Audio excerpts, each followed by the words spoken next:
Hello and welcome to Maths with Jacob. This lesson will focus on fraction to a percentage worksheet.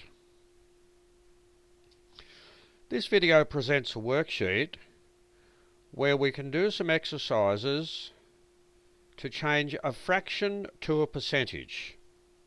There's a very simple process to help us achieve this aim, and if you're not sure what it is, there is a lesson on this very topic.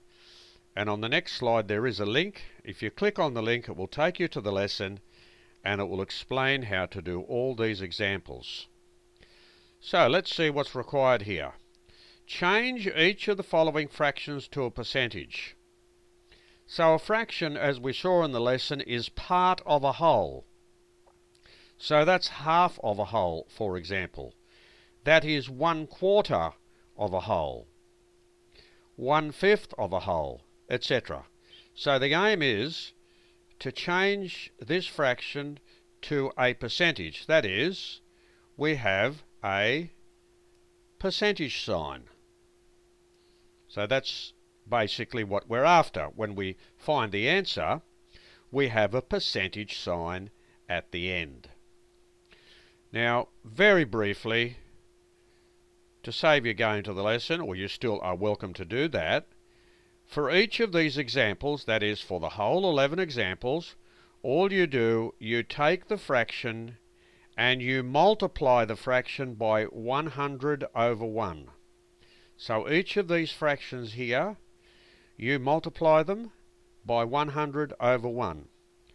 Then you simplify that calculation, and after you do that, that gives you the answer as a percentage.